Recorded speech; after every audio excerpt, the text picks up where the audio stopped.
So what does all of that mean? All of that means that I'm overwhelmed.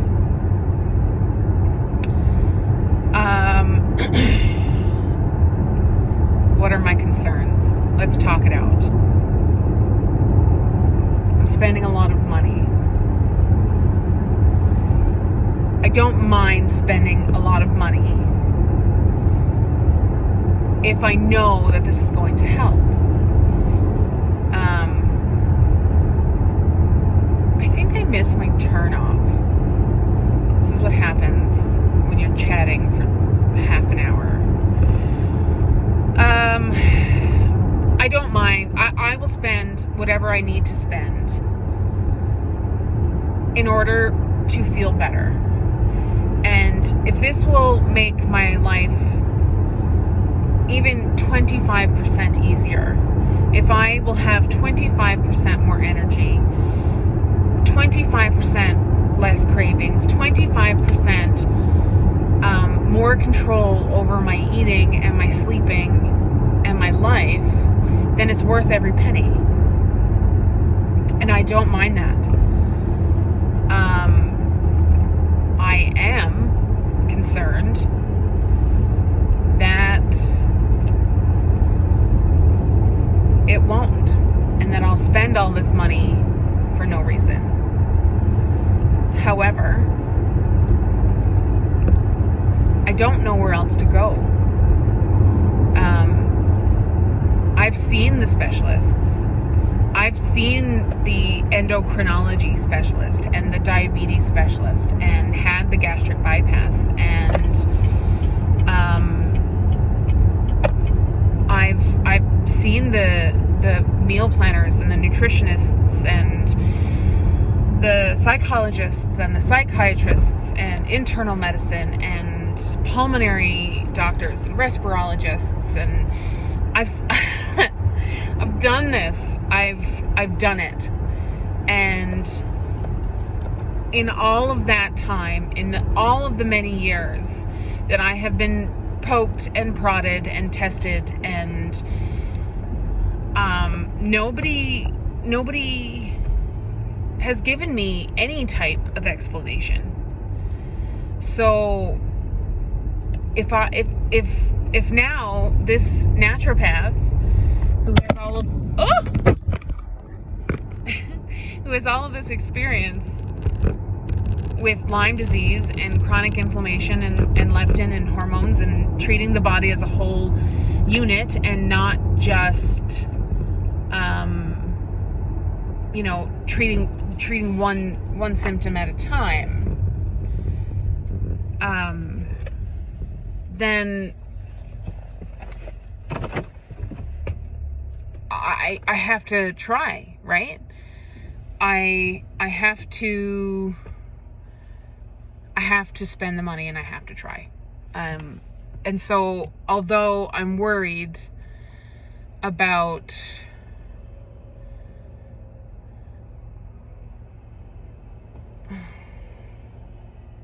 hang on.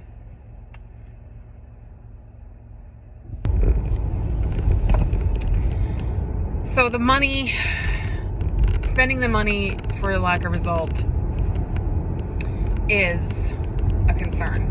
So I did bring that up with the friend that referred me to this clinic and this gentleman. And she said that she spent upwards of $100,000 trying to figure out what was wrong with her at a variety of different clinics and a variety of different treatments and programs and supplements. And it wasn't until she found this clinic and this specialist that she actually felt like it was making a difference. She felt better. She felt like she had a diagnosis and a direction, and it was helping her with her life. She didn't spend $100,000 there, but she has spent over in the last 10 years, probably $100,000 trying to figure out and get relief from her symptoms. So I didn't have to go through that. I didn't have to go through,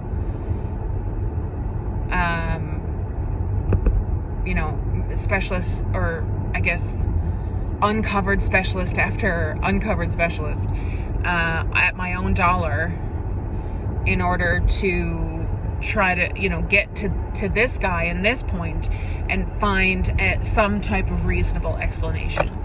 I went directly to him, and yes, it's going to be expensive, but it's not going to be $100,000 expensive. At least it better not be. So that made me feel a little bit better that, she's anecdotally recommending that this is worth the money. Okay. So then I thought, okay, like, why does nobody in the medical profession, like the MD profession, know about chronic inflammatory response syndrome, and why does nobody treat it? Why is it a thing that you have to go to a naturopath for? Aren't naturopaths just witch doctors? Like, I don't know. So I did some research. I guess for a long time, chronic inflammatory response syndrome was thought to be psychosomatic, or, in your head, along with, I guess they thought the same thing with fibromyalgia and chronic fatigue. All of these things at one point were considered hokum and in your head, and the treatments were considered completely out to lunch. But I guess in 2010,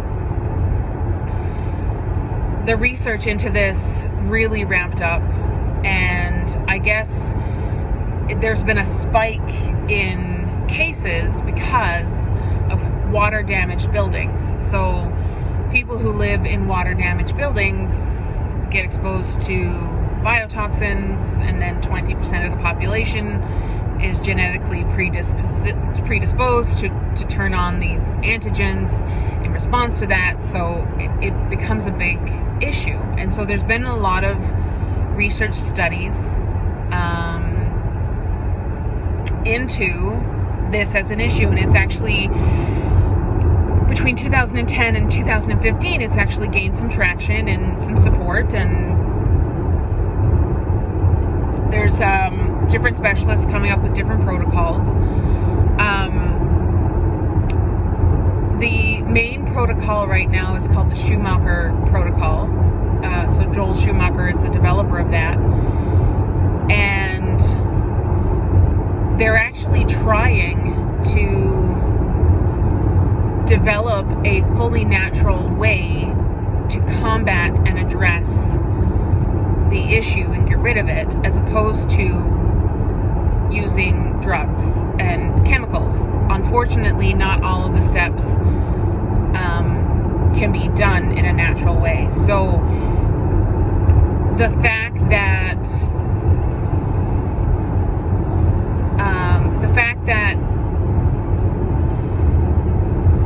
they're doing it in a combination of a natural way as well as medications, it gives me a little bit more confidence in the protocols, because it's not just, take some ginger root and, light some sage around your house and rid the demons and you'll be fine.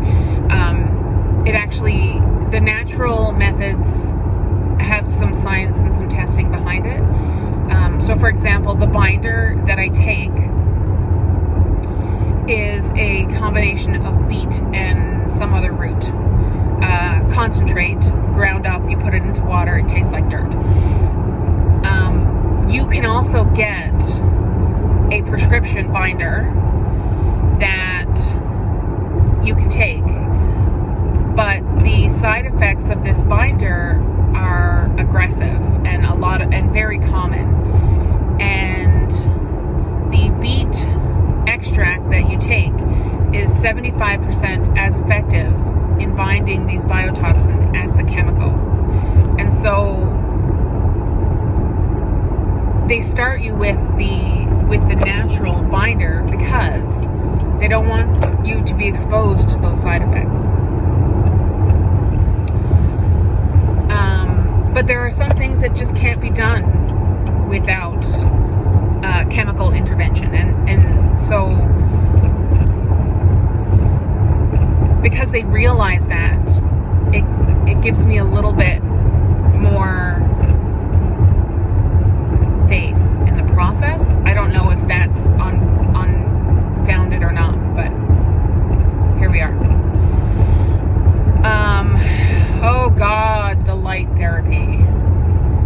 I don't know. I mean, it didn't cost me that much to change my lights over, and I mean, I got these blue light blocking glasses to wear that cost me $40, which wasn't great, but okay, $40, it's fine. I'll try it. If it helps, it helps. If it hurts, if it doesn't help, then it's not going to hurt anything. And the only thing I'm out is my dignity for wearing these tinted glasses inside, and $40. So, oh, and the light bulbs. I try, when I walk the dog in the evenings, I try to walk him without my glasses on and without my sunglasses on so that I can get that sunlight that he's talking about. This morning I went outside at sunrise because I was up because I had an early appointment, so I did that. But in general,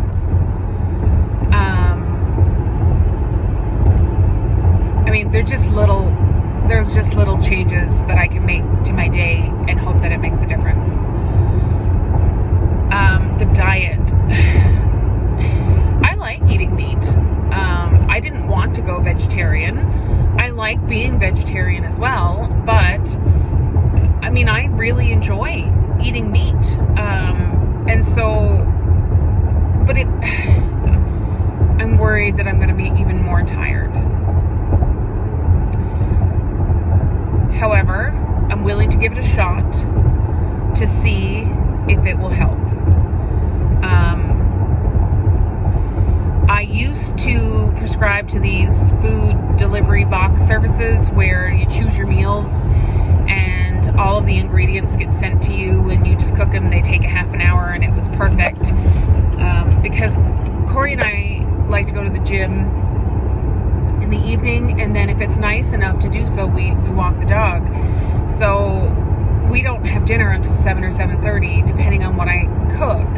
These good food boxes, or these food delivery boxes, were very easy because everything was already done for you, and I could, if I was at home, I could prep the long stuff beforehand. It would just take me 15 minutes to put it together when I got home, and we would eat fairly much earlier than now because I have to do it all, and I have to meal prep, and I have to plan and shop, and I didn't have to do that before. So before I was buying, Corey wasn't eating during the day 3 days a week.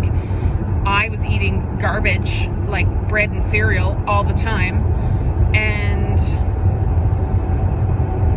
my dinners were being delivered to my door in a box once a week, and when I didn't cook, I ordered in. So that's a big change. The planning, the cooking, we have to get used to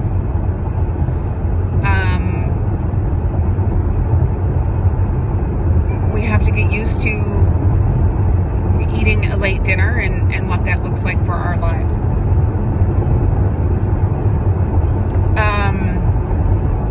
Trying to get the 50 grams of protein in my diet in the morning is going to be a struggle. I'm not going to lie.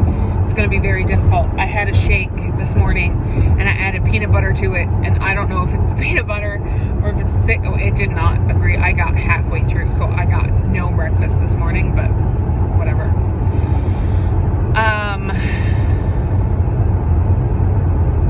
All of the supplements. I mean, okay, so he's taking blood and nasal swabs and all of these things and having them tested in a lab. I cannot imagine that this person would have a successful clinic based on, you know, a whole body perspective and not be doing the actual tests that he says that we're doing. And so I have I have access to these results. I can pull them up on my phone right now. I can see what my hormone levels were. I can see what my MSH levels were. I can see what my cortisol and my leptin and all of that. I can look it up. And in 6 weeks, when I get the tests again, I can see if there's a difference. And so there's a lot of scientific evidence that supports the things that he's given me supplements for, how low levels or high levels of those certain things affect your life. And it's been documented for years. It's not new.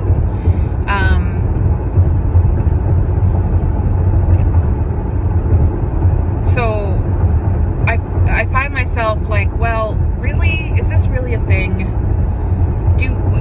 This has to be fake, right? It has to be hokum. It has to be. It's completely out to lunch. But at the same time, why is it? Why? When did we get into the mindset that medicine is a pill? I find that I'm focusing on that. Like, if I don't go to somebody with an MD and they don't give me a prescription that I take to the pharmacy, then it can't work. But it can. Like, modern pharmaceuticals have only been around for, I don't know, what, 50 years? 70 years, maybe? Let's say 100 years. Before that, it was all the, natural, the effects of the plants and herbs and everything that you could find in your environment, and that's how these pharmaceuticals came to be. They extracted these things from the natural world and manufactured them in a lab and made them into pill form. And so why is it that if we don't have a pill, we don't feel like it's real? Oh my God, I have to do another one.